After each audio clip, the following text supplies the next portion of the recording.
हरि ओम. ओम ऐं ह्रीं श्रीं क्लीं चामुंडाय विच्चे. ओम श्री जगदंबिकायै नमः. आज आपण सरस्वती, गंगा, लक्ष्मी आणि तुळस यांच्याविषयी आज आपण जाणून घेणार आहोत. त्यांचं चरित्र आख्यान आपण आज गाणार आहोत. आता याज्ञवल्क्य ऋषी आपल्याला सर्वांना माहिती आहेत. तर त्यांचे जे गुरु होते ते वैशंपायन होते आणि त्यांना संपूर्ण वेदज्ञान प्राप्त करून दिलं.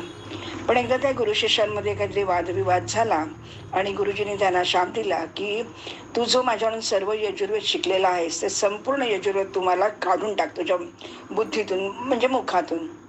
तर गुरुच्या आज्ञाने मग याज्ञवल्क्याने काय केलं, अन्नरूपातून त्यांनी ते सगळ्या रुचा ज्या होत्या त्या त्यांनी उकलून काढल्या. म्हणजे आपण ज्याला आपण वमन केलं तरी त्याचं असं म्हणतो, तसं त्यांनी वमन केलं.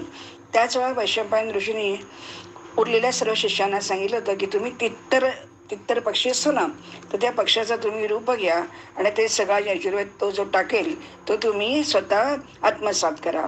आणि अशा प्रकारे म्हणून यजुर्वेदाची एक शाखा तैत्तरीय शाखा म्हणून पण ओळखली जाते.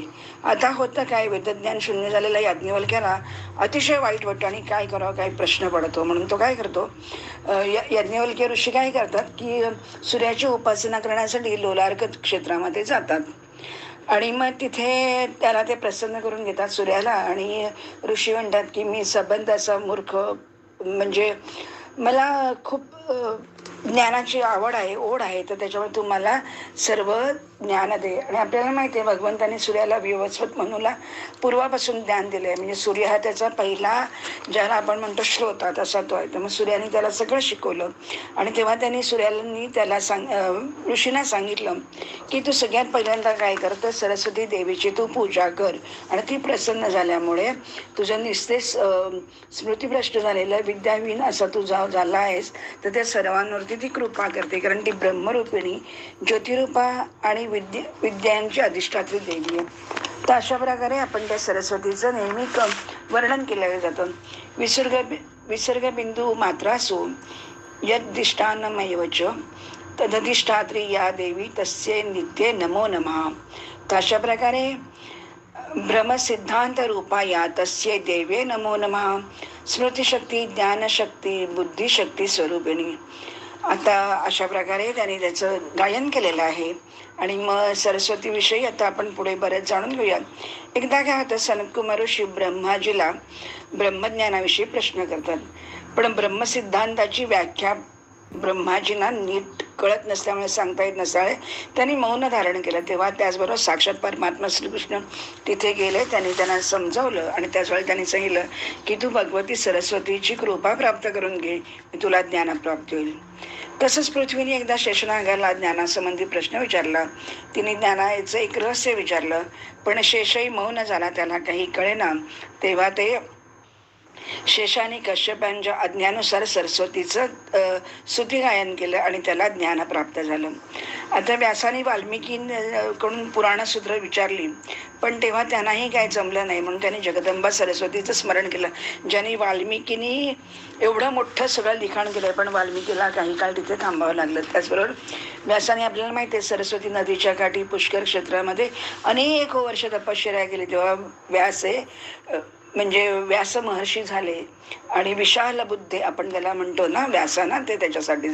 मग नंतर त्यांनी इंद्राने एकदा भगवान शंकरांकडून तत्वज्ञान विचारलं. तेव्हा त्यांनी सांगितलं शंकराने की तू सरस्वतीची उपासना कर. मग अशा प्रकारे बृहस्पती पुष्कर क्षेत्रामध्ये अशा अनेक लोकांनी तिच्याकडून ज्ञानप्राप्ती करून घेतलेली आहे.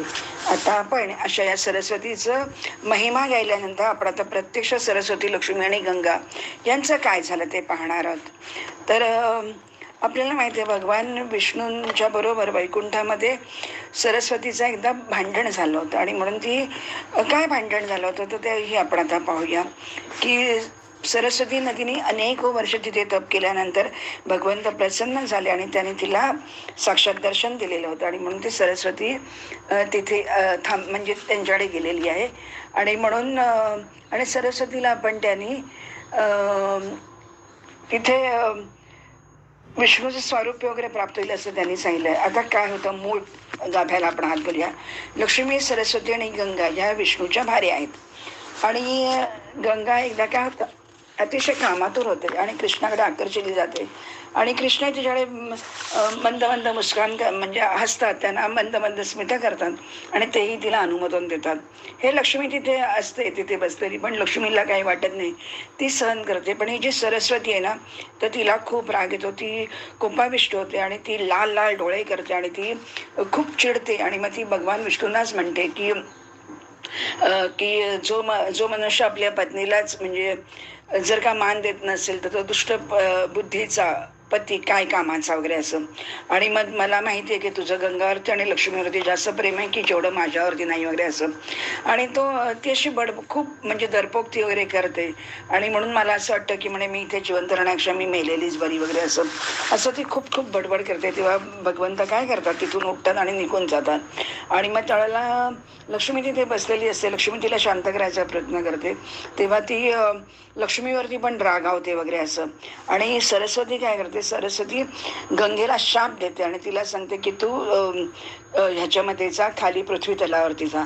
आणि त्याच वेळेला लक्ष्मीला ती म्हणते की तू तू तिला अनुमोदन दिलंस, मी एवढं बोलते तरी तू तिला बोलत काही नाहीस, म्हणजे तुलाही ती म्हणजे तुला तिचं ते म्हणणं पटतंय किंवा तुला माहिती आहे की तू कृष्णाची म्हणजे लाडकी पत्नी आहेस म्हणून तुला काही वाटत नाही. म्हणून सरस्वती लक्ष्मीलाही शाप देते की तू नदीच्या रूपात राहशील आणि वृक्ष रूपामध्ये राहशील. आणि अशा प्रकारे गंगा एका गंगाच्या विपरीत आचरणामुळे ह्या सगळ्या एकमेकींवरती कोपित होतात. खरं त्याच्यामध्ये काहीच नाहीये की कोणी कोणाला तरी एखाद्या क्षण आवडून गेलं आणि मग तिने एकमेकांकडे बघितलं, तर त्याच्यामध्ये खरं खरं तर काहीच नाही. पण ही माया जी आहे ना, तर ती सगळ्यांना आपल्याला सत्वराच्या गुणाने बांधलेली आपण असतो, ती स्वतः सुद्धा तशीच तयार होते आणि मग ती प्रकट होते.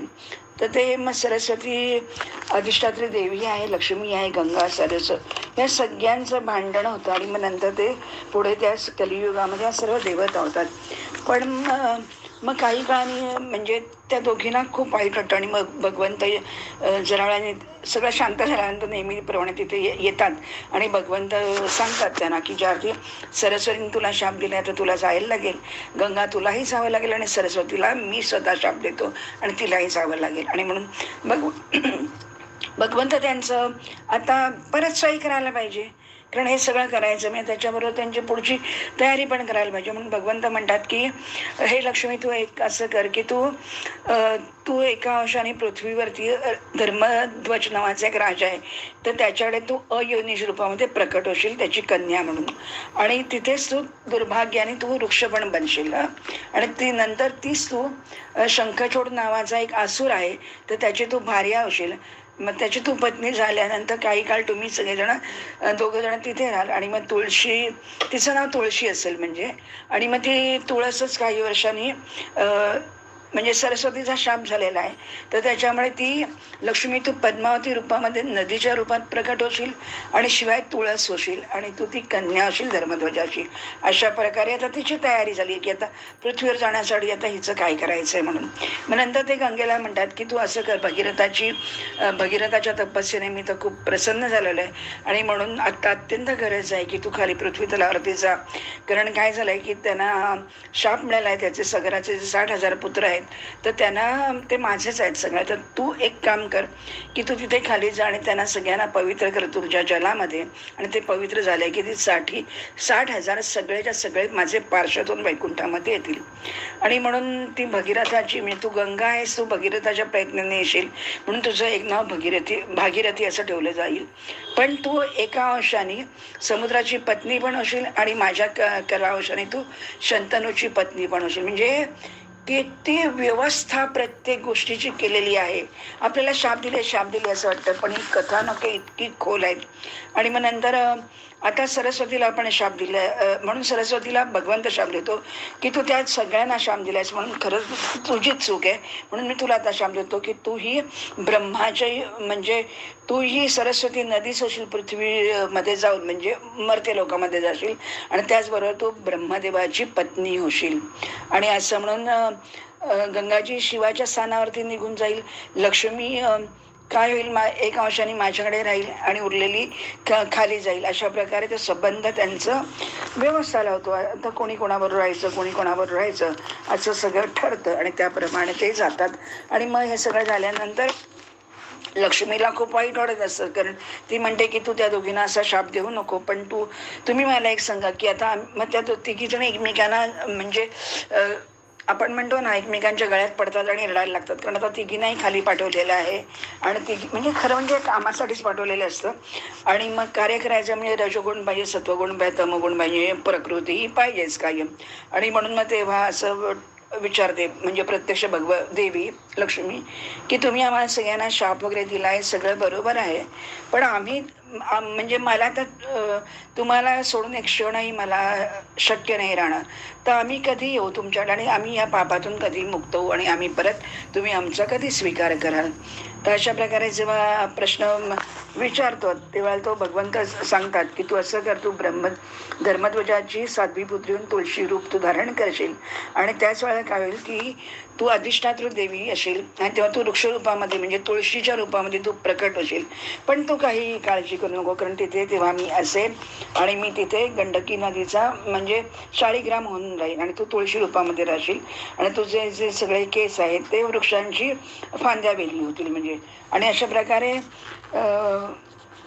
सरस्वतीकडे आता ते जातात आणि सरस्वतीला सांगतात की तू एका अंशाने तू नदीरूप होशील आणि एका अंशाने ब्रह्मदेवाच्या भवनामध्ये जाशील.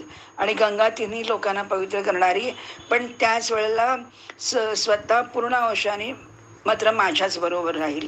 आणि एका अंशाने ती शिवाच्या मस्तकावरती तिला धारण केलं जाईल. आणि त्याचबरोबर पद्मावतीला त्याने सांगितलं की तू नदी होशील आणि तुळशी नावाची होशील. आणि असं करता करता कलीची म्हणजे आता बघा युग माहितीत आपल्याला चार, तर कलीची जी 5,000 वर्ष पूर्ण होतील तर तुम्ही सर्वजणी आपापल्या शापमुक्त व्हाल आणि परत तुम्ही माझ्या भवनामध्ये विराजमान व्हाल. आता अशा प्रकारे आता परत त्यांनी मग गंगा विचारते की तुम्ही असं सगळं मला त्या सगळ्या पापी लोकांच्यात पाठवणार, ते माझ्याकडे स्नान करतात आणि मग काय होईल की मीच पापी होईल आणि मग मी काय करू वगैरे असं. तर तेव्हा भगवंत आपल्या भक्तांची महती, त्यांचं वर्णन, त्याचं कौतुक ते सांगतात. मद्भक्ता यत्र तिष्ठन्ति पादं प्रक्षालयन्ति च तत्स्थानं च महातीर्थं सुपवित्रं भवेत् ध्रुवन्. तर ते सांगतो की माझे जे भक्त आहेत ते किती श्रेष्ठ आहेत. तर त्यांच्या नुसत्या पुण्य स्मरणाने पवित्र तुम्ही होता, किंवा तुम्ही याला त्यांचा स्पर्श दर्शन जरी झालं तरी सुद्धा तुम्ही पवित्र होतात. आणि त्याच्यामुळे नुसतं अशा भक्तांचं दर्शन घेतल्याने आणि ते भक्त जेव्हा तुझ्या पाण्यामध्ये गंगेमध्ये स्नान करतील तर तू किती पवित्र होशील, तर त्याला काही प्रमाण नाही. अशा प्रकारे ती सगळं म्हणजे गंगेला ते सर्व सांगतात. आणि मग त्याच्यानंतर महालक्ष्मीला विचारल्यानंतर मग महालक्ष्मी पण सांगते की अशी मी पवित्र होईन. तू हरिभक्तीचे जे माझे कोणी हरिभक्त असतील तर त्यांच्याकडे तू तुळस म्हणून राहशील आणि ती तुळस मला अर्पण करतील, म्हणजे ते तुला मलाच देतील, म्हणजे आपण परत एकत्रच येऊ. अशा प्रकारे ही अशी अनेक रहस्य आहेत. पण ते सांगतात की तू सगळी रहस्य, भगवंत म्हणतात की सर्व रहस्य तुम्ही बाकी कोणाला सांगू नका, कारण कार्य ही अत्यंत महत्त्वपूर्ण रहस्य असल्यामुळे जे गुरुमुखातून निघालेले विष्णू मंत्र किंवा मनुष्याच्या कानामध्ये पडणार ते वेदांना सुद्धा इतके पवित्र करतात. तर त्याच्यामुळे हे जे मंत्र आहेत, भक्तानां लक्षणं लक्ष्मी गूढं श्रुती पुराणयोः पुण्यस्वरूपं पापग्नं सुखदं मुक्तिदं सारभूतं गोपनीयं न वक्तव्यं खलेषु च त्वां पवित्रां प्राणतुल्यां कथयामि निशामय. गुरुवक्त्रादि विष्णु मंत्रो यस्य कर्णे पतिष्यति वदन्ति वेदास्तं चापि पवित्रं च नरोत्तमम्. अशा प्रकारे ते पवित्र आहेत. आणि म्हणून तुम्ही काय करा, हे अतिशय रहस्य गूढ आहे तर ते कोणाला तुम्ही सांगू नका. आता तो अशा प्रकारे आता तिथे त्या सगळ्या जणी आता एक जणी करून गंगाच्या शापामुळे सरस्वती जाते. त्याच्यानंतर सरस्वतीच्या शापाने आता सरस्वती जेव्हा खाली पृथ्वीवरती येते तेव्हा तिचं एक नाव भारती होतं, कारण ब्रह्माची पेय असल्यामुळे तिचं एक नाव ब्राह्मी होतं. ती वाणी अधिष्ठातृ देवी असल्यामुळे तिचं एक नाव वाणी होतं, सरस्वती होतं. आणि मग ती नदीच्या रूपामध्ये म्हणजे प्रस्थापित होते आणि म्हणून तिचं नाव सरस्वती असं एक होतं. आणि त्याच वेळेला गंगा पण तिथेच येते आणि त्याच वेळेला सरस्वतीच्या शापाने ती पण आपल्या पृथ्वीवरती तिथेच जाते. आता पद्मावतीच्या रूपामध्ये ती पद्मावती पण तिथे खाली गेलेली आहे. पण आता तिला त्याने काय सांगितलेलं आहे कृष्णाने, की म्हणजे आता तिचा तो जन्मच बदलला. तू एका अंशाने तू धर्मध्वजाची पुत्री म्हणजे मुलगी होशील आणि तिचं नाव तुळस असेल. आणि मग अशा प्रकारे आता त्या सगळ्यांचं, आणि तू काही काळजी करू नको, तो आम्ही शाळीग्रामाच्या रूपामध्ये तिथे येईल आणि आपलं परत मिलन होईल. आणि अशा प्रकारे या सगळ्यांची चोख व्यवस्था लावल्यानंतर आता हे सगळे या तिघीजणी खाली येतात म्हणजे पृथ्वी तलावरती येतात. आणि मग तर सांगतो की कलियुगाची जेव्हा 5,000 वर्ष संपतील तर त्यावेळेला काय होईल की तुम्ही सर्वजणी वरती याल आणि मग मात्र सगळीकडे हाहाकार माजेल. कारण पाणी जलच निघून गेल्यानंतर काय, स्त्री पुरुष सगळे बुटके वगैरे असू दिले म्हणजे बोने म्हणजे आपण बॉन्साय हा शब्द आहे तो त्याच्यावरून आलेला आहे. तर तुम्ही सगळे म्हणजे स्त्री पुरुष कलियुगात अगदी बुटके आणि नास्तिक आणि अल्पायुषी आणि रोगग्रस्त आणि कोणी म्हणजे यौवन तारुण्य कोणाला दिसणार नाही. वयाच्या 16व्या वर्षीच त्यांचे केस वीस पिकलेले असतील आणि मुली तर 8व्या वर्षीच रजस्व लावतील आणि गर्भधारण करतील आणि त्यानंतर पुढे खूपच लवकर म्हाताऱ्या होतील, त्या वंध्या होतील वगैरे अशा प्रकारे. काही वंध्या होतील आणि काही लोक तर आपल्या मुलींचा विक्रय करतील. कोणी माता पत्नी कन्या भाऊ या सगळ्या धनासाठी त्यांचा वापर करतील. अशा प्रकारे कलियुगाचं त्याने वर्णन केलेलं आहे. कसं कलियुग असणार आहे जेव्हा 5,000 वर्षांनी या सगळ्या गंगा सरस्वती आणि पद्मावती जेव्हा त्या आपल्या स्थानी जेव्हा जातील तेव्हा त्याच्यानंतर काय होईल की मग त्याच्यानंतर म्लेंछ लोक तिथे राज्य करतील. आता आपण विचार करतोच आहे काय काय घडणार आहे पुढे जाऊन. तर हे 5,000 वर्षापूर्वी हे सगळं वर्णन केलेलं नाही, हजारो वर्षापूर्वी. कारण आपलं कलियुग 4,000-32,000 वर्षाचं त्यांनी सांगितलं, त्याच्यापेक्षा 8,000 वर्षांनी द्वापार त्रेता अशी सगळी त्यांनी सांगितलेली आहे.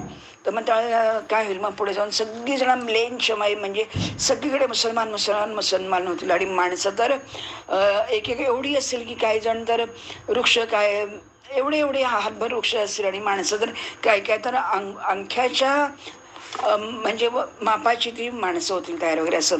पण त्याच वेळेला काय होईल शेवटी जेव्हा अधप्पात होतो तेव्हा त्याला परत काहीतरी उत्क्रांतीच्या नियमाप्रमाणे तो परत वर चढतो.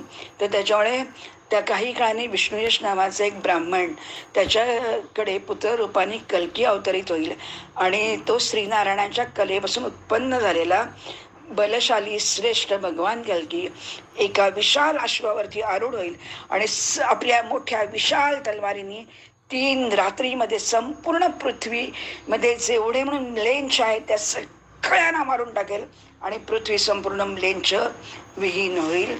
आणि अशा प्रकारे ते झाल्यानंतर तो अंतर्धान पावेल आणि पृथ्वीवरचं अराजकता जी झाली होती, लुटेरू झाले होते सगळे, तर ते सगळीकडे आता शांतता होईल. आणि मग नंतर त्याच्यानंतर हे सगळं होईलच. आणि त्याच वेळेला आणखीन काय होईल तर एवढं करून ते थांबतच नाही. म्लेंछानी म्हणजे अराजकता सगळी झालेली आहे. त्याच वेळेला काय होईल आता पुढचं त्यांनी सांगितलं प्रलय विलय कसं होतात ते आपण लगेच बघूनच टाकू. तर त्याच्यानंतर मोठ्या धारेवर म्हणजे मोठ्या धारा पडतील आणि असीम वर्षा म्हणजे वर्षा म्हणजे प्रचंड वर्षा होईल आणि सबंध पृथ्वी आप्लावित होईल आणि पृथ्वी खाली परत म्हणजे पाण्यामध्ये बुडून जाईल. मग प्राणी नाही, वृक्ष नाही, कोणी काय नाही. आणि एवढं करून थांबत नाही तर त्यावेळेला 12 सूर्य एकाच वेळा उदित व्हावी एवढा प्रचंड तेजोगळ त्या पृथ्वीवरती म्हणजे पडेल पाण्यावरती आणि त्यावेळेला पृथ्वी सबंध सुकून जाईल.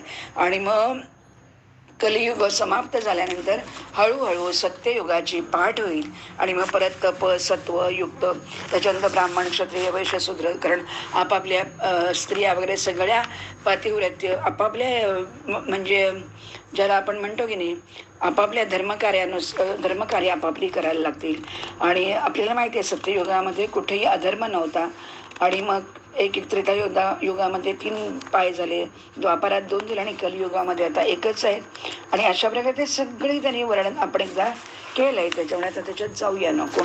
आणि मग काय पृथ्वीचा प्रलय होतो तेव्हा काय होतं तर ब्रह्मा विष्णू महेश आदी देवता सुद्धा त्याच्यामध्ये सत्यस्वरूप चिदात्म्यामध्ये समाविष्ट होतात. आणि मग परब्रह्मामध्ये प्रकृती पण लीन होते, याला प्राकृतिक प्रलय असे म्हणतात. आणि प्राकृतिक लय झाल्यानंतर ब्रह्माचं आयुष्य संपतं आणि त्याच वेळा ही जी भगवती ती एक निमेष निमेष म्हणजे ते एक आपण त्याला माप म्हणून निमिष मात्र.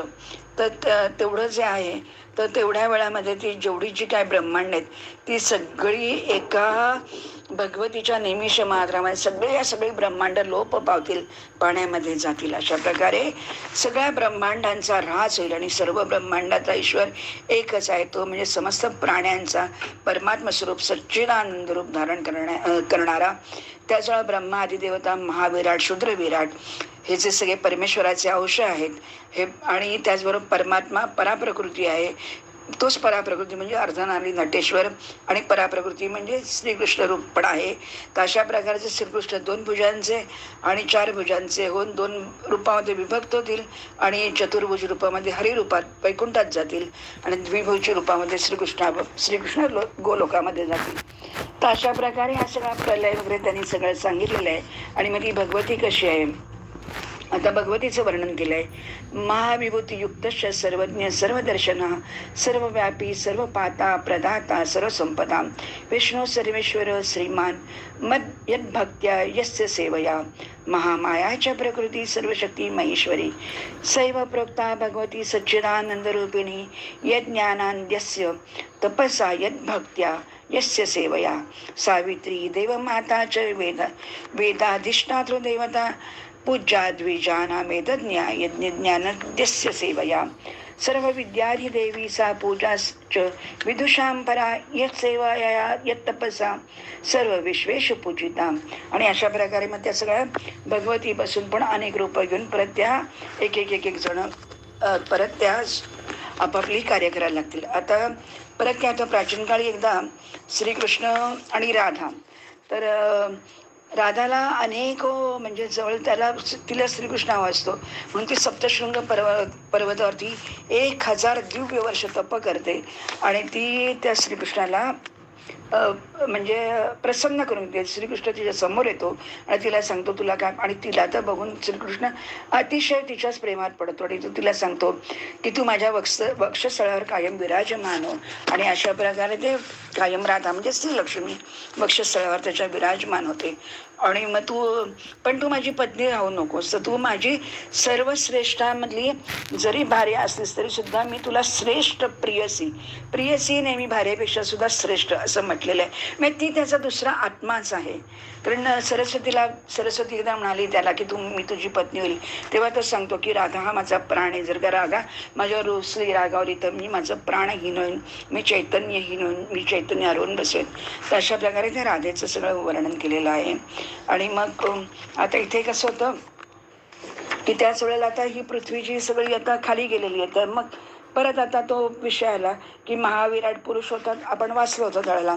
महाविराट पुरुष अनंत काळात त्या जलामध्ये पडून राहतो आणि मग योग्य वेळेनुसार कालानुरूप तो त्याच्यातून बाहेर येण्यासाठी म्हणून सर्वांगव्यापी शाश्वत असं मन तयार होतं, ज्याला आपण संकल्प म्हणतो, विचार म्हणतो किंवा ज्याला आपण प्राण म्हणतो. त्या सगळ्याचं नाव एकच आहे. आणि मग त्यामुळे काय होईल की महाविराट पुरुषामध्ये अनेक रोमकूप तयार होतील. रोमकूप म्हणजे आपण म्हणतो ना की केसांची जी छिद्र आहेत आपल्या ती, आणि मग त्याच्यातून रोमकूपामधून पृथ्वी प्रगट होईल आणि मग पृथ्वीवरती परत पूर्वीसारखं सुजलाम सुफलाम सगळं जे काही पूर्वी होतं तसं ते निर्माण होईल आणि तिथे सगळं स्थिर स्थावर होईल. आणि अशा प्रकारे हे सगळं पृथ्वीचं वर्णन केलेलं आहे. त्याचबरोबर तिने सांगितलं की माझ्या पृथ्वी म्हणाली मला सगळं चालतं, पण मला मोती शिंपले, शाळीग्राम, शिवलिंग आणि पार्वती विग्रह, शंखदीप, यंत्रमाणिक्य वगैरे असं जे काय गौरोचन वगैरे हे सगळं जण जे काय आहे ते तुम्ही फक्त डायरेक्ट माझ्या म्हणजे जमिनीवर ठेवू नका, त्याच्यामुळे मला खूप त्रास होतो. आणि अशा प्रकारे या पृथ्वीचंही वर्णन झालेलं आहे. आता मग पृथ्वीला जे कोणी त्रास देतात तर त्यांच्यापासून काय होईल, तर त्यांना अनेक नरकांची प्राप्ती होईल. त्या नरकांचे सगळ्यांनी कोणी मलमूत्र तुम्ही करता कुठे किंवा तुम्ही थुकता कुठे किंवा तुम्ही आसूर जेव्हा याच्यावरती येतात तेव्हा मला कसा त्रास होतो वगैरे असं ती सगळी वर्णन करून सांगते. आता आपण सरस्वतीचं आख्यान झालं, आता आपण गंगेकडे जाऊया.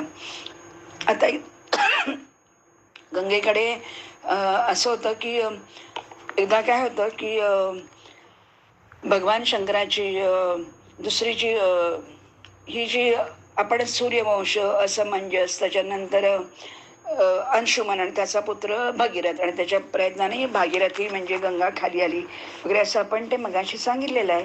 आणि आता त्याच्यामुळे आपण आता त्याच्यावरती परत नको बोलूया. मग आता पुढे काय होतं की असंच असून ते पुढे जातो जातो जातो आणि मग ती गंगेचं आता गंगा कशी तयार झाली, गंगा कुठून आली आणि गंगेचं महत्त्व काय आहे, तर ते अतिशय अतिशय महत्त्व आहे. ही गंगा गोलोकामध्ये होती. आता ती बघा, तिचा प्रवास आपण फक्त वाचूया फक्त, तर ते सुद्धा इतकं महत्त्वाचं आहे. नारायण म्हणाले की पापनाशक गंगा आणि पुण्यप्रत, त्या स्तोत्राचं स्तोत्र काय आहे ते मी तुम्हाला सांगतो. जे भगवान शिवानी संगीत म्हणजे ते अक्षरशः रागदारी ते गात होते आणि श्रीकृष्णाच्या अंगातून आणि राधेच्या अंगातून द्रवरूप म्हणजे असं काहीतरी बाहेर पडलं. म्हणजे राधाकृष्ण तिथे होते आणि सगळेच देवलोक वगैरे तिथे ते ब्रह्मा विष्णू वगैरे सगळेच जण. पण गंमत अशी होते की ते इतकं काही खूप आनंददायी असतं की ते प्रत्यक्ष शंकर तिथे येतो आणि शंकरही आपल्याला माहिती आहे शंकराला नृत्य आणि संगीत अतिशय प्रिय आहे. तर स्वतः शंकर तिथे गाणं करतो आणि त्या गान गेल्यामुळे ते आणखीन आणखीन ते मधुर वाटतं आणि राधाकृष्णांच्या अंगातून द्रव बाहेर पडतो. म्हणजे आपण म्हणतो ना शरीराचं म्हणजे अंगाचं देहाचं पाणी पाणी झालं, तर तशा प्रकारचे अंगद्रव बाहेर पडतं. आणि मग ते हे अंगद्रव आहे ते सृष्टीच्या आरंभी गोलोकातून रासमंडळात आविर्भूत झालं. म्हणजे हे आत्ताचे मी वर्णन केलं त्याप्रमाणे मग ते गोलोकातून करोडो योजन चालत चालत वैकुंठात आलं, वैकुंठातून ब्रह्मलोकामध्ये आलं, ब्रह्मलोकातून शिवलोकात, शिवलोकातून ध्रुवलोकात, तिथून चंद्रलोकात, सूर्यलोकात, तपोलोकात, जनलोकात, महरलोकात, कैलासावर, इंद्रलोकामध्ये, पाताळामध्ये. आणि अशा प्रकारे त्या गंगेला अनेक नावं त्यांनी दिलेली आहे. आणि मग अशा प्रकारे ती जेव्हा खाली प्रत्यक्षामध्ये आली पृथ्वीवरती, तेव्हा ती पाताळामध्ये ती भोगवती आहे, इंद्रलोकामध्ये ती मंदाकिनी आहे, त्याच्यानंतर महरलोकात ती पसरते. अशी ती प्रत्येक ठिकाणी तिचं एक एक एक एक एक तिला नाव दिलेलं आहे. पण ती जेव्हा स्वर्गामध्ये असते तेव्हा ती दुधासारखी शुभ्र असते, कारण तिथे सत्य सर्व स्वच्छ आणि पवित्र आणि सत्व गुण तिथे आहे. आणि पृथ्वीवर तिथे रजोगुणांनी मिश्रित असल्यामुळे ती गंगा जलाच्या रूपामध्ये येते. अशा प्रकारे नुसत्या त्या जलगणाचा स्पर्श जरी झाला तरी ब्रह्मात्या ज्यांच्या हातून झाली आहे तर त्यांची सुद्धा पापनश. म्हणजे अशा प्रकारे 21 श्लोकांचे गंगा स्तुती त्यांनी केलेली. आणि हे सगळं स्तोत्र आहे ते नुसतं आपण पापनाशक आहे आणि पुण्यदायी आहे. आणि म्हणून ते सांगतात की नुसतं तुम्ही जरी नाव घेतलं तरी सुद्धा त्याच्यातून किती फायदा, किती आनंद मिळतो.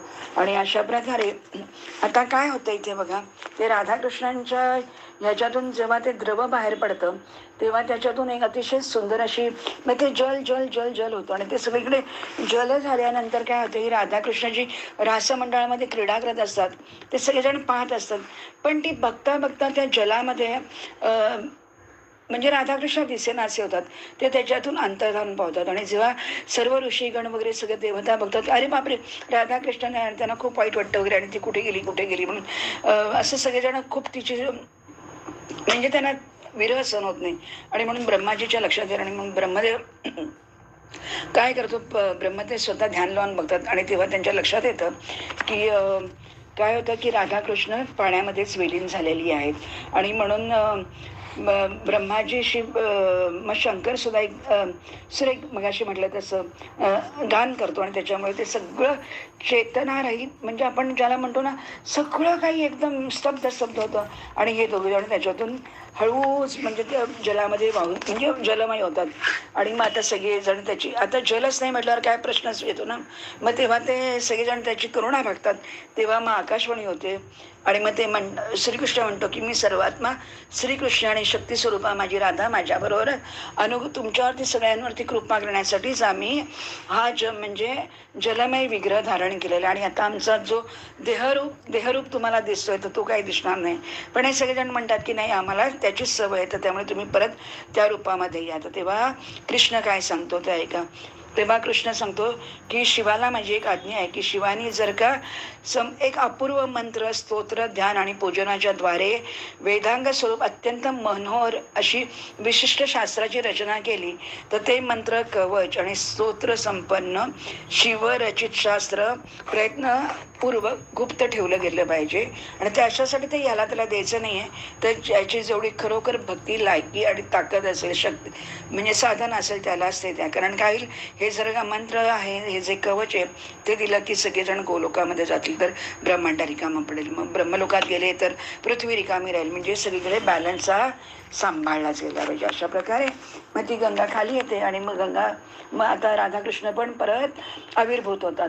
आणि म्हणून जेव्हा ती गंगा खाली येते त्यावेळेला काय करतो, शिव तिला हातामध्ये घेऊन ते गंगाजल आपल्या म्हणजे प्राशन करतो म्हणण्यापेक्षा तिला तो हातामध्ये घेतो आणि ते त्याच्या डोक्यामध्ये ती जाते, म्हणजे तिथे जाऊन राहते चटईमध्ये. ब्रह्माजी काय करतो तर ब्रह्माजी ते गंगाजल घेतो आणि आपल्या कमंडलूमध्ये ठेवून देतो. अशा प्रकारे ह्या सगळ्यांचं गंगेचं वर्णन केलं आहे. आणि आता गोलोकामध्ये आविर्भूत झालेली ही गंगेचं काय होतं ते बघूया.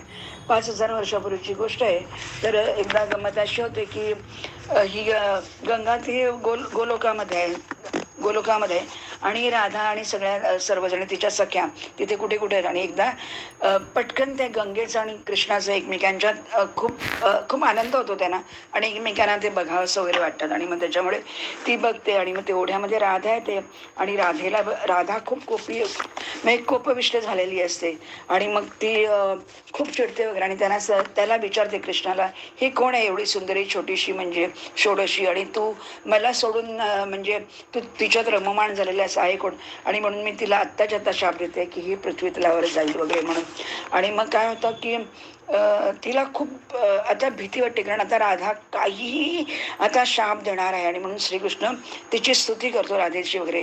आणि मग तेव्हा राधा सांगते की आता मी तुझं ऐकते वगैरे, पण मी तुला सांगते की ही जी मुलगी आहे तर ती म्हणजे गंगा आहे तर ती मला तुझ्यावर असलेली आवडणार नाही ती. आणि मग नंतर काय होतं, मग सगळीकडे आता ती गंगा घाबरते, गंगा ही तिची खूप स्तुती करते वगैरे. आणि ब्रह्मदेव तिला प्रत्यक्ष राधा स्तोत्र, राधा कवच देतो आणि ती गंगा तिला अर्पण करते. आणि त्याच्या वेळेला ती समाधान होतं राधेला, कारण ती काय होतं, गंगा घाबरते. आणि म्हणून गंगा काय करते, तिथून उठते ती, कारण सिद्धयोगिनी आहे गंगा, पण ती आपल्या योगबळाने पटकन त्या जलातून बाहेर पडते आणि ती सुंदरी पटकन लपून कुठे जाते तर त्याच वेळेला गंमत अशी होते की त्याच वेळेला भगवंत तिचं आपलं तेज आहे ते तिला प्रविष्ट करतो कोणामध्ये, गंगेमध्ये. आणि त्यानुसार 7 समुद्र त्याच्यातून उत्पन्न होतात. आणि मग असं करता करता ती गंगा एकदम पटकन त्या घाबरते ती. आणि मग ती गंगा श्रीकृष्णाच्या अंगठ्याच्या नखामध्ये जाऊन थांबते.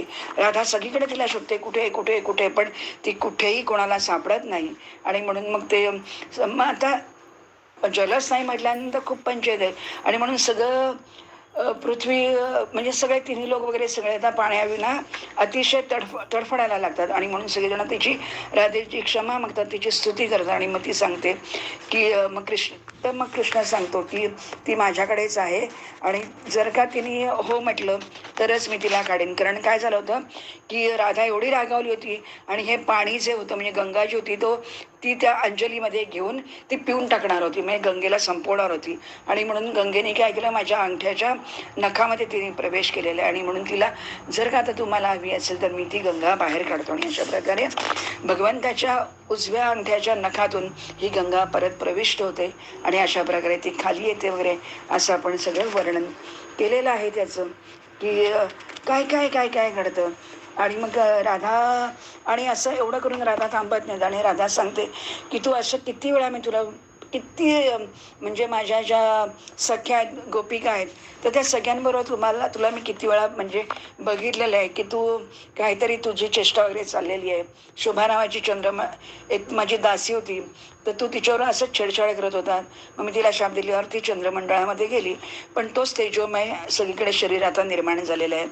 आणि त्याच्यानंतर हेच ते जे जे रत्नांमध्ये, सुवर्णामध्ये, मण्यांमध्ये, मुखकमलामध्ये, म्हणजे जेव्हा जेव्हा काही शाप मिळतो त्यावेळेला त्याचा उपयोग दुसरीकडे केला जातो. अशा प्रकारचं एक आपण अर्थ लक्षात घ्यायचं. त्या प्रभा नावाची एक दास म्हणजे त्याची गोपिका होती, ती सूर्यमंडळामध्ये निघून जाते. त्याच्यानंतर शांती नावाची एक गोपी असते, तर ती रासमंडळामध्ये असते, ती तिला बघते आणि मग ती ऋषींमध्ये आणि वगैरे ती तिथे समाविष्ट होते. क्षमा असते. अशा प्रकारे सगळ्यांचं ती त्याला सांगते की तू कसं करतोस वगैरे म्हणून.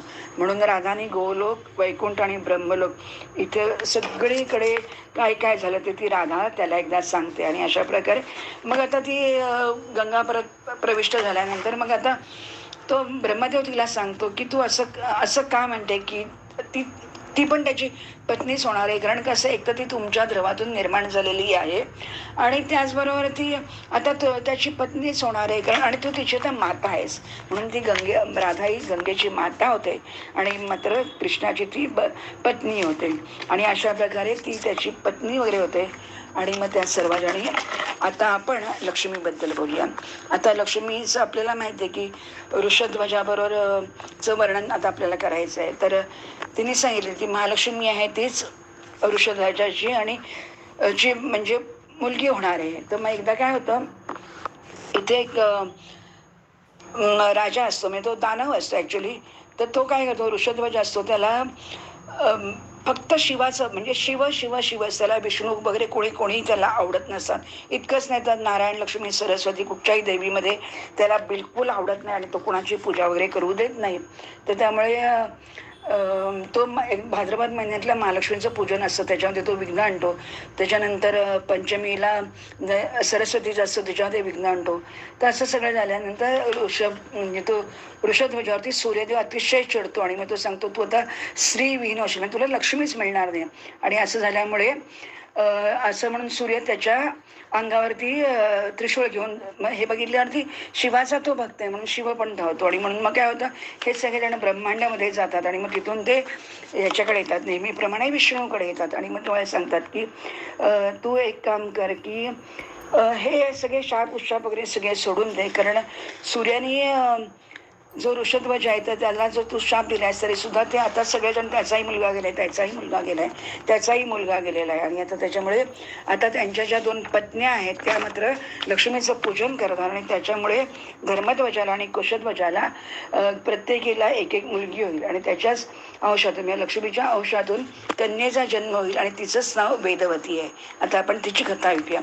तर ही वेदवती जेव्हा जन्मते त्याच वेळेला काय होते, ती मूल रडायला वगैरे लागतं. पण ही आहे ना लक्ष्मी म्हणजे ह्याची जी मुलगी आहे कुशध्वजाची, ती न रडता एकदम डायरेक्ट वेद म्हणायला लागतं आणि तिचं नाव म्हणून वेदवती ठेवतात. ते काय तिथे थांबत बिंबत नाही, ती लगेच उठते, मोठी वगैरे होते आणि पुष्कर क्षेत्रामध्ये एक मन्वंतरापर्यंत ती साधना करते, कठोर तपश्चर्या करते. आणि मग त्याच वेळेला म्हणजे तिच्यावरती खूप म्हणजे ज्याला आपण म्हणतो ना प्रसन्न झाल्यामुळे तिला आकाशवाणी ऐकू येतो की पुढच्या जन्मामध्ये भगवान श्रीहरी तुझा पती होतील. आणि म्हणून तिला आणखीन बरं वाटतं, कारण ती त्याच्यासाठी झालेली आहे. आणि म्हणजे ती प्रत्यक्ष लक्ष्मीच आहे ना पहिलीची. आणि म्हणून मग ती परत अजून कठीण तपश्चर्या करण्यासाठी गंधमादन पर्वतावरती जाते आणि ती तपश्चर्या करते. पण ती एवढी तपश्चर्या केली तरी सुद्धा ती धष्टपुष्ट छान असते, कारण तिला तेज प्राप्त झालेलं असतं. आणि म्हणून एकदा काय होतं, ही जी वेदवती आहे ती तिथे बसलेली असते साधना करत. आणि तेवढ्यामध्ये हा दुष्ट रावण तिथे येतो आणि तो रावण आल्यानंतर तिच्या ह्याच्याप्रमाणे ती अतिथी सत्कार वगैरे त्याचा करते. पण तो हा रावण आहे ना, त्याची म्हणजे वृत्ती दुष्ट असल्यामुळे त्या वेदवतीला तो हाताने खेचतो, तिच्यावर शृंगार चेष्टा करायला लागतो. तेव्हा ती एवढी चिडते, कारण ती तपोबलाने एवढी काही सामर्थ्यवान झालेली असते की ती त्याला स्तंभित करते, ज्याला आपण म्हणतो ना स्तंभन करतो, तसं रावणाचं स्तंभन होतं. तो हलू बोलू शकत नाही, चालू शकत नाही, हातही हलवू शकत नाही. मग तेव्हा तो वेदवतीचं स्तुती वगैरे करतो आणि मग ती प्रसन्न होते. पण त्याच वेळी ती सांगते त्याला की तुला परलोकामध्ये या स्तुतीचं तुला फळ मिळेल, पण आत्ता मात्र जेव्हा पुढच्या जन्मामध्ये मी येईन आणि त्याच वेळेला मी जेव्हा येईन तेव्हा तुझ्या बांधवांसकट मी तुला नष्ट करीन आणि तेव्हाच मी शांत होईल. अशा प्रकारे योगबलाने ती तिचा त्या शरीराचा त्याग करते. आणि मग तो रावण काय करतो, ती जी वेदवती आहे तिला गंगेमध्ये सोडून देतो. आणि मग त्या वेदवती दुसऱ्या जन्मामध्ये जनकाची, लक्षात देऊ नये का, ही वेदवती आता पुढच्या जन्मामध्ये जनकाची पुत्री म्हणून आविर्भूत होते. तिचंच नाव आपल्याला माहिती आहे, जनक यज्ञासाठी जमीन खणत असताना ही सीतादेवी त्याला सापडलेली आहे, म्हणून ती सीतादेवी प्रकट होते. आणि ही सीतादेवी त्या रावणाचा वध म्हणजे रावणासाठी आलेली आहे. आणि मग पूर्वजन्माच्या शापामुळे आणि हिच्या तपस्यामुळे श्रीराम तिचा पतिरूपामध्ये तिला मिळतो. आणि मग ते पुढचं सगळं रामायण आपल्याला माहिती आहे. आणि रामाकडून ती त्याचा वध करते. तर अशा प्रकारे ती आता तिथे त्याच्यामध्ये येते. आणि मग नंतर काय होतं, हा वनामध्ये जातो वगैरे. आणि मग तेव्हा ही आता पुढे स्टोरी व्हायलाच पाहिजे कम्प्लीट ना. आणि म्हणून मग ते सीता हरण वगैरे सगळं होतं. तर मग सीता आणि लक्ष्मण आणि राम असे चाललेले असतात. तेव्हा समुद्र वृद्ध ब्राह्मणाचे एका रूप घेतो. अग्निदेव तिथे येतो आणि त्याला सांगतो त्याला की तू एक काम कर की तुला काळ नावाचा समक्ष तुझ्या समोर उभा येऊन राहील आणि त्याला सीताहरणाचं नाटक होईल आपल्याकडे. आणि त्या तुला मात्र असं करायला लागेल, ही जी जगज्जननी सीता म्हणजे आपल्याला माहिती आहे भगवती आहे, म्हणजेच ती प्रकृती आहे, म्हणजे ती आद्या आहे. तर तू तिला असं कर की ती छायामयी सीता तू घेऊन जा. आणि ही जी मूळ सीता आहे ती माझ्या अग्नीमध्ये तू म्हणजे मी माझ्या अग्नीमध्ये तू तिला स्थापन कर. आणि मग तुम्ही जेव्हा याल त्यावेळेला आम्ही अग्निपरीक्षा होईल आणि अग्निपरीक्षेतून ती छायामयी सीता मी माझ्याकडे ठेवेन. आणि ही जी मूळ सीता जी आहे वेदवती म्हणजे ती तू घेऊन जा. अशा प्रकारे ते सगळं कार्य ठरतं. आणि म्हणून अग्निदेव योगबलाने त्या सीतेला म्हणजे ती माया सीता तयार करतो. आणि प्रत्यक्ष श्रीराम हे लक्ष्मणाला वगैरे सुद्धा हे सांगत नाही, हे जे रहस्य आहे ते. आणि हा जो राम आहे तो मायावी सीतेबरोबर जातो. आणि हनन अक्षरशः प्रत्यक्ष रावणाकडून तीच म्हणजे पळवून नेलं जातं, ते तिच्याकडूनच नेलं जातं वगैरे असं. आणि मग तो मधला सगळा कार्यक्रम आहे वगैरे की मग ती काय होतं वगैरे. आणि मग ती ही आता मग अग्निदेवी वगैरे होतं, ते सगळा कार्यक्रम झाला, रावणाला वगैरे मारलं. मग अग्निदेवाचं म्हणजे अग्निदेवाकडून तिचं जेव्हा आपण म्हणतो ना की पातिव्रत्यचा शोध घेतला जातो, तर ती अग्निदेव ते ठरलेलंच आहे. अग्निदेव मूळ सतीला त्याच्या ताब्यात येतो रामाच्या आणि ती इथेच राहते. मग आता मात्र असं होतं की ही यज्ञकुंडातून मग ती पुढे कोण होते, तर मग ही सीता आहे ती अग्निदेवाला सांगते की आता मी काय करू. ही जी छायामय सीता आहे, तर तू रामाची सीता ओरिजिनल आहे ती रामाबरोबर गेली, पण ही छायामय सीता आहे त्याचं मी काय करू. तर तेव्हा तिला सांगण्यात येतं की तुझ्या तपस्याने मी खूप प्रभावित झालेलो आहे.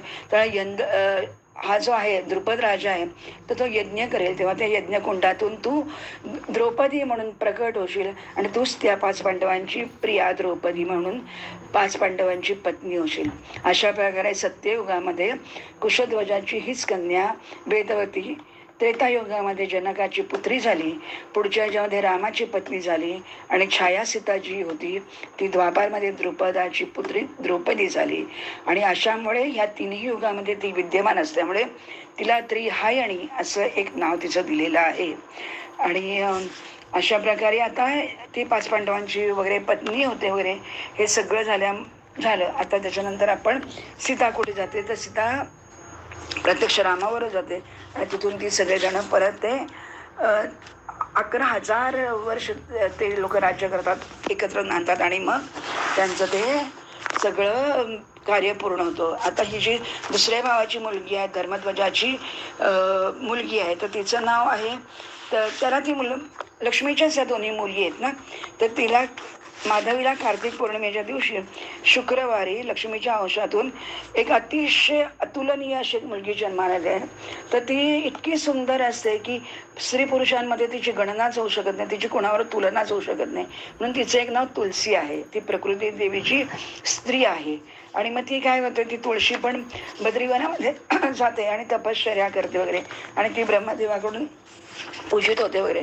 आणि मग ती तुळशी सांगते की ब्रह्मदेव विचारतो की तुला काय पाहिजे, तर तुळस सांगते की मी पूर्वजन्मामधली तुळशी नावाची गोपी आहे आणि गोलोकामध्ये मी निवास करत होते आणि मी श्रीकृष्णाची पत्नी, त्याची अनुचरी आणि अंश स्वरूपा अशी मी त्याची सखी रूपामध्ये प्रतिष्ठित होते.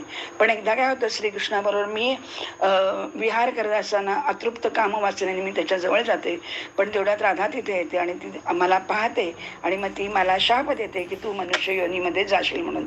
आणि मग त्यावेळेला काय होतं की मी खूप परत तपस्या करते आणि म्हणून आता मला ही जी मी तुळस म्हणून जन्माला आले, तर मला परत विष्णूच्या पतिरूपामध्ये परत भगवंत मला हवा आहे. तर तेव्हा तो म्हणतो तथास्तु म्हणतो.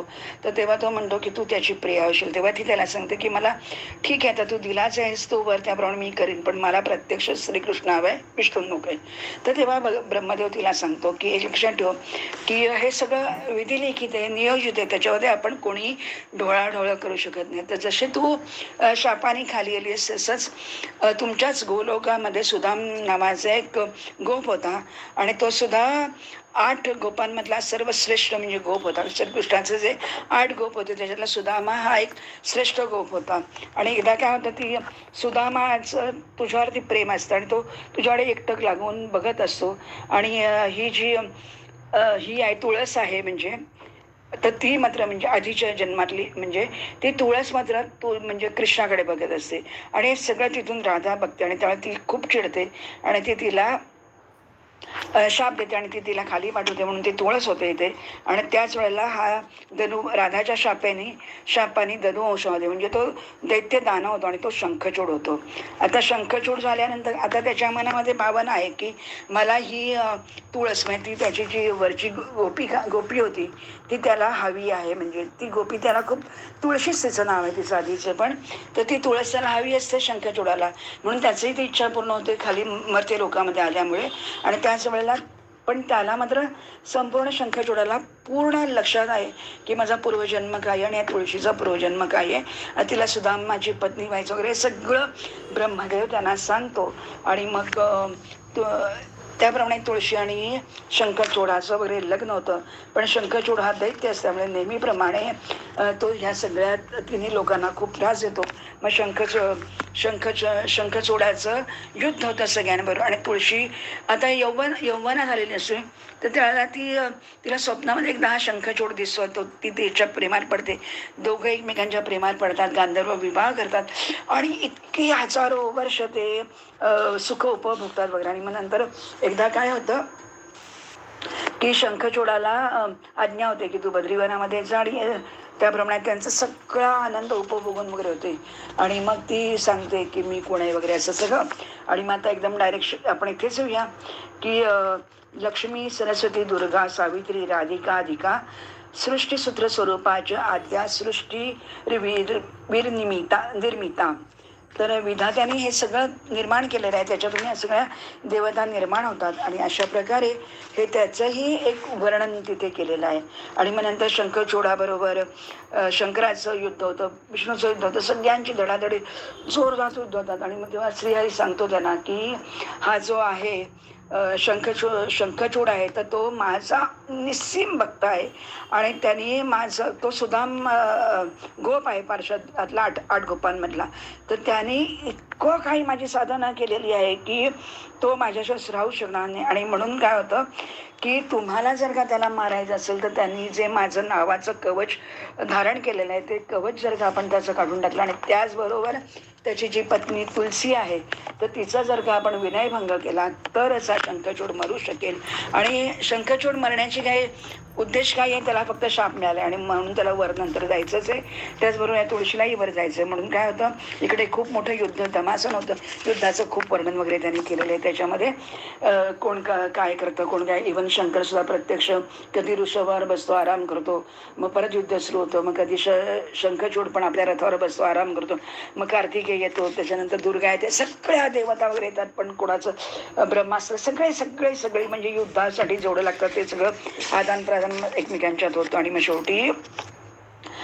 शेवटी तिथे म्हणजे सांगतो की आता काही तुम्हाला एकच करायला लागेल की मलाच आता त्याच्यामध्ये म्हणजे नाईलाज आहे. आणि मला शेवटी एक म्हणून तो श्रीहरी एका वृद्ध ब्राह्मणाचं रूप घेतो आणि त्या शंखचूडाकडे जातो आणि त्याला सांगतो, शंखचूड विचारतो तुला काय पाहिजे वगैरे असं. आणि मग तो सांगतो की मला ना तुझं कवच पाहिजे. आता तू मला माहिती जसं कर्णाचं कवच कुंडल काढून घेतलं इंद्राने, तर तसंच हा त्याचं कवच म्हणजे कुंडल नाही, कवच काढून घेतल्याबरोबर लगेच शंखचूडाच्या लक्षात येतं की हा काय आहे, म्हणजे हा ब्राह्मण कोण आहे, हा प्रत्यक्ष भगवंत श्रीकृष्णच आहे. आणि म्हणून तो चुप बसतो. आणि मग नंतर शंखचूड आणि शंकराचं घमासान युद्ध होतं. तर भगवंत सांगतो की माझ्या सुदर्शन चक्राची शक्ती मी तुझ्या त्रिशूळामध्ये घालतो आणि तू त्याचा वध कर. आणि तो वध तेव्हा जेव्हा मी तिचं सतीत्व भंग करेन म्हणून तो तुळशीच्या भवनामध्ये जातो. आणि मग ती खूप त्याची वाट वगैरे बघत असते आणि ती प्रत्यक्ष बघते की आला म्हणजे शंखचूड माझा पती विजयी होऊन आला म्हणून ती त्याला ओवाळते वगैरे आतमध्ये घेते. आणि मग ती त्यांचं भोगविलास वगैरे होतो. आणि त्यावेळेला भगवंत प्रत्यक्ष तिच्या गर्भामध्ये आपलं तेज प्रदान करतो. आणि मग नंतर तिच्या लक्षात येतं तुळशीच्या की काही झालं तरी हा माझा शंखचूड नाही. मग तेव्हा ती त्याला विचारते की तू कोण आहेस, तू मला फसवली, तू माझं पातिव्रत्य भंग केलेस. मग तो तिला आणि मी तुला आता शाप देणार असं तुळशी म्हणते. आणि मग ती म्हणते तू पाषाण हृदयाचा तू कसला भगवंत आणि काय. तर मग तो तिला सांगतो तिची कहाणी की ठीक आहे तुझा शाप मी शिरसावंद्य मानतो, मी दगडच होईन, मी पाषाणच होईन, पण तुळशी तू माझ्यावरती प्रेम कर, अनेक जन्म तू माझी साधना केलीस आणि तुला कृष्णाचं म्हणजे माझी पत्नी व्हायचं होतं. आणि म्हणून आपण आता असं करूया की तू तर तुला आता हा देह सोडायचाच आहे, पण तू जो मला शाप दिलास त्याप्रमाणे तू तुळस होशील आणि मी मात्र पाषाण म्हणजे गंडकी नदीमध्ये मी तिथे राहीन. आणि गंडकी नदीमधले पाषाणामध्ये तिथे जो शाळीग्रामाच्या रूपामध्ये मी तिथे राहीन आणि तू तुळस होशील आणि मी शाळीग्राम होईल. आणि अशा प्रकारे एवढी कथानकं पुढे पुढे पुढे पुढे जातात की आपल्याला कळत नाही की नक्की हा प्रकार सगळा काय होतं. आणि अशा प्रकारे कधी शाप कधी शाप ही सगळी घटना घडवण्यासाठी आहे. आणि मग शंखचूड आपला वध झाल्यानंतर तो नमस्कार करतो आणि तो निघून जातो आणि तो श्रेष्ठ गोपात येतो. आणि त्याचबरोबर ही तुळशी आहे तर ती पण त्याची गोपिका असते, ती पण तिथे वर जाते. आणि मग राधा आणि कृष्णाला खूप आनंद होतो, कारण काही थोड्याशा चुकीमुळे त्या दोघांनी एकमेकांना त्या दोघांना तिने शाप दिलेला असतो. आणि मग तिला खूप त्यांचा आदर सत्कार वगैरे करते प्रत्यक्ष राधा. आणि मग सगळीकडे आनंद होतो, सगळ्यांना खूप बरं वाटतं. आणि अशा प्रकारे शंखचूड आणि तुळस या सगळ्यांचं एक सुंदरसं महात्म्य वर्णन या दैवी भागवतामध्ये अतिशय सुंदर रूपामध्ये केलेलं आहे. प्रत्येकाने याचा जसा जसा अर्थ लावू तसं म्हणजे जरी प्रत्यक्ष आपल्याला वाटतं शाप तर ते शाप नसतात. तर जेव्हा कुठलाही काही करायचं असेल संकल्प म्हणजेच विचार म्हणजेच वायू म्हणजेच प्राण आणि प्राण म्हणजे चैतन्य, तर ते विराजमान होत असतं. तर अशा प्रकारे ते आपण गंडकी नदीमध्ये आपण कधी नेपाळला गेलो तर बघेल, मग तो सांगतो गंडकीमध्ये कसं होईल. तर तिथे एक किडा असेल म्हणजे पाण्यामध्ये, तर ते किड्याचे असतील तर ते तो किडा एक प्रकारचा आहे, तो किडा मला सारखा टोचेल आणि त्या चक्रात म्हणजे त्याच्यातून चिन्ह बनवेल आणि त्या चिन्हातून अनेक प्रकारचे चक्र वगैरे निर्माण होईल. मग प्रत्येक ह्याचं कोणी लक्ष्मी जनार्दन होईल, कोणी मधुसूदन होईल, कोणी दामोदर होईल, कोणी गदाधर होईल. तर अशा प्रकारचे ते शाळीग्राम तयार होतील जे आपण आपल्या देवपूजेमध्ये वगैरे ठेवतो संकर्षण. अशा प्रकारे त्या शाळीग्रामाचं पूजन वगैरे कसं करायचं वगैरे असं ते वर्णन सगळं केलं आहे. आणि अशा प्रकारे लक्ष्मी, सरस्वती, गंगा आणि तुळशी या चारी श्रीहरीच्या पत्न्या होतात. आणि ते गंडकी नदीमध्ये श्रीहरी शाळीग्राम बनून राहतो आणि तो जो दगडाला कापडा म्हणजे टोचणारा किडा असतो तो त्या रूपामध्ये राहतो. आणि अशा प्रकारे इथे त्यांची पूर्ण होतं. आणि मग तुळशीचं सवन कसं करायचं, तुळशीचा विवाह कसा झाला वगैरे असं हे सगळं पुढे जाऊन त्यांचं वर्णन आहे. आणि मग त्याच्यामध्ये कार्तिक पौर्णिमेच्या तिथीला तुळशीचं मंगलमय प्राकट्य झालेलं आहे. आणि म्हणून ती भगवान श्रीहरी तिची पूजा करतात. आणि तिचंच नाव आपण आता अष्टनामाने तिचं जे तुळशीचं एवढंसं अष्टनाव तिची म्हणायची आहेत आपल्याला. वृंदावनी विश्वपूजिता विश्वपावनी पुष्पसारा नंदिनी च तुलसी कृष्ण जीवनी कार्तिक्यां पूर्णिमायां च तुलस्या जन्ममंगलम तत्र तस्याश्च पूजा च विहिता हरिणापुरा. तशा प्रकारे वृंदावनी विश्वपूजिता विश्वपावनी पुष्पसारा नंदिनी तुलसी आणि कृष्ण जीवनी अशा या तुळशीची नावं आहेत, ही नुसती नावं घ्यायची आणि नावं घेतल्यानंतर ते जर का तुळशी दल जर का आपण भगवंताला वाहिलं तर ती भगवंताचं आणि तुळशीचं असं दोघांचंही आपल्याला त्याच्यातून सानिध्य मिळतं, पुण्य मिळतं, म्हणजे वर मिळतो. आणि अशा प्रकारे आता आज आपण तुळशी, गंगा, लक्ष्मी, सरस्वती या सगळ्यांची चरित्राख्यानं वर्णन केलेली आहेत. अशा प्रकारे आपण आता इथेच थांबूया. तुळशी महात्म्य, लक्ष्मी महात्म्य, या सगळ्या कोण कोण नद्या कशा झाल्या, त्याच्यानंतर त्या परत आणखी एका अंशाने तिथे आल्या, मग नंतर वरती कशा गेल्या, राधाचं आणि कृष्णाचं असलेलं अतूट नातं, म्हणजे राधा म्हणजेच कृष्ण, कृष्णामध्ये म्हणजेच राधा. कारण जेव्हा प्रत्यक्ष ब्रह्मदेव बघतो जलरूपामध्ये, तर तेव्हा त्याला एक मिनिट कळतच नाही राधा कोण आणि कृष्ण कोण. एकदा कृष्ण दिसतो, एकदा राधा दिसतो, एकदा राधाकृष्ण दोघंही एकत्र दिसतात, एकदा कृष्णातच राधा सामावली आहे, एकदा राधेतच कृष्ण सामावला आहे वगैरे, असं सगळं तो पाहतो. आणि तेव्हा तो सांगतो, म्हणतो, ब्रह्मदेव म्हणतात की हे अनाकलनीय आहे, सगळं भगवती मायाचा हा म्हणजे प्रसादच मी म्हणतो. आणि मी भाग्यवान आहे की मला तो गोलोक रासक्रीडा आणि हे सगळं मला पाहायला मिळालं. अशा प्रकारे आपण हे आख्यान इथेच थांबूया. हरिओम तत्सत, हरिओम तत्सत, तत्सत. श्री कृष्णार्पणमस्तु.